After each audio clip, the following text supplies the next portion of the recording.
Hello friends, कल SBT ने result जारी किया तो उसमें कुछ स्टूडेंट्स का रिजल्ट तो बहुत अच्छा रहा है और कुछ स्टूडेंट्स का रिजल्ट ख़राब ही रहा है।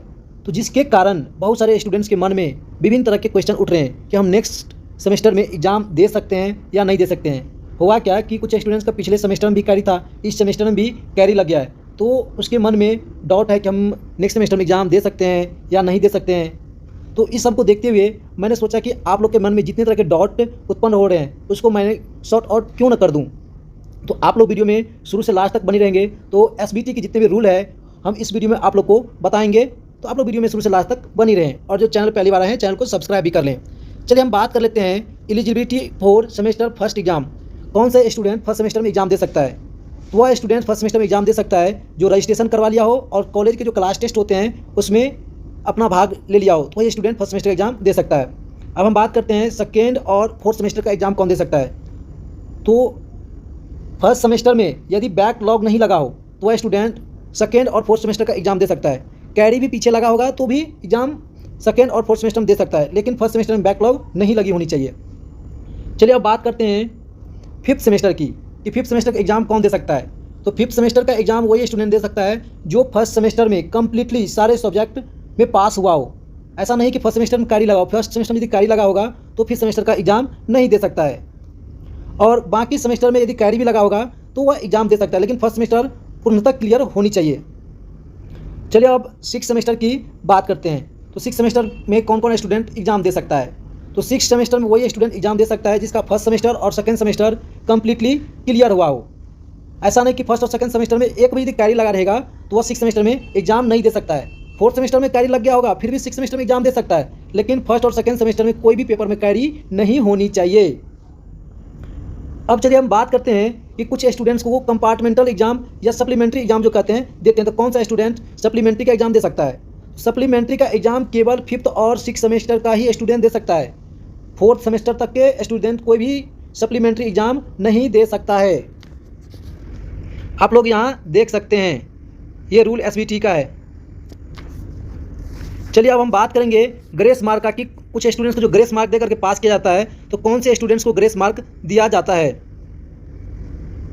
देखिए ग्रेस मार्क वाला सिस्टम क्या है कि मान लीजिए कि जैसे पाँच पेपर का एग्जाम होता है तो चार पेपर में आपने अच्छा मार्क्स लाया है, लेकिन एक पेपर में क्या होगा कि आपको 28 मार्क्स से कम आ गई है। 5 मार्क्स यदि आपका कम है फिर भी आप पास हो सकते हैं, ग्रेस मार्क दे दिया जाता है। ग्रेस मार्क में होता क्या है कि जिस भी सब्जेक्ट में आपके सबसे ज़्यादा मार्क आ रहता है उसमें से मार्क्स काट करके जिसमें कम मार्क्स आ रहता है उसमें जोड़ दिया जाता है। आप ही का मार्क काट करके आप ही के फेल वाले मार्क जिस सब्जेक्ट में फेल हो रहे हैं उसमें जोड़ दिया जाता है।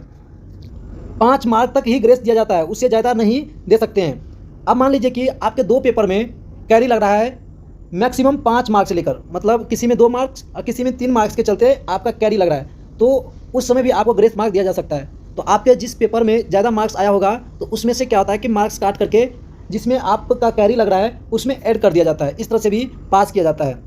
आप लोग ये रूल पढ़ेंगे तो आप लोग को ये पूरा समझ में आ जाएगा। लेकिन कंपार्टमेंटल एग्जाम या सप्लीमेंट्री एग्जाम जो होता है फिफ्थ और सिक्स सेमेस्टर में उसमें ग्रेस मार्क नहीं दिया जाता है। अब हम बात कर लेते हैं कि स्क्रूटनी वाला जो सिस्टम क्या है। स्क्रूटनी का एग्जाम कौन दे सकता है कौन नहीं दे सकता है, क्या रूल है। देखिए स्क्रूटनी में क्या होता है कि मान लीजिए कि आपको किसी पेपर में लगता है कि हमें कम मार्क्स दिया है तो उस केस में आप स्क्रूटनी करवा सकते हैं। और भी स्क्रूटनी का समय होता है, जब जैसे कल रिजल्ट आया है तो आगे आपको 15 दिन तक के बीच में ही स्क्रूटनी करवाना होगा। उसके बाद यदि 15 दिन के बाद यदि करवाते हैं तो आपको ये पेपर एक्सेप्ट ही नहीं किया जाएगा। तो स्क्रूटनी का जो चार्ज होते हैं, जैसे अभी एसबीटी नया रूल निकाला था फी चार्ट का, इसमें 1500 रुपये पर पेपर कर दिया है, तो वह आपको चार्ज देना होगा। फिर इसको क्या होगा 3 टीचर मिलके इस कॉपी को जांच किया जाता है, इसके बाद इसका रिजल्ट जो है पब्लिश किया जाता है। तो ये होती है स्क्रूटनी का रूल। अब चलिए आगे देखते हैं। एक चीज़ और इम्पोर्टेंट है कि मान लीजिए किसी स्टूडेंट्स क्या होता है कि सर्टिफिकेट खो जाता है, डिप्लोमा का कोई भी सर्टिफिकेट खो जाता है, तो उस केस में आप अपना डुप्लीकेट कॉपी कैसे प्राप्त कर सकते हैं। इसके लिए क्या होता है कि आप लोग को एक एप्लीकेशन लिखना पड़ता है जिसमें प्रिंसिपल का सिग्नेचर और मोहर होती है, और आप लोग को एक एफिडेविट बनवानी होती है फर्स्ट क्लास मजिस्ट्रेट के द्वारा। तो वह एफिडेविट और ये एप्लीकेशन आप लोग अपने कॉलेज में जमा करेंगे और कॉलेज आपका एसबीटी भेजता है। इसके बाद क्या होगा कि आप लोग का डुप्लीकेट कॉपी जो है फिर से प्राप्त हो जाएगा, इसका भी आप लोग को चार्ज देना होगा। तो ये शॉर्ट में मैंने आप लोग को एसबीटी का जो रूल था वो बताया, और सारे रूल भी है तो वह रूल आप लोग के लिए इतना ज़रूरी नहीं है, लेकिन जो मैंने बताया ये कॉमन स्टूडेंट्स का क्वेश्चन रहता है। तो चलिए, हमको लगता है कि आप लोग को समझ में आ गया होगा। आप लोग को फिर भी कोई डाउट है, कोई भी मन में क्वेश्चन है, तो आप लोग कमेंट बॉक्स में कमेंट कर सकते हैं। हम सारे कमेंट्स का जवाब देंगे। तो चलिए नेक्स्ट वीडियो मिलते हैं। Thank you.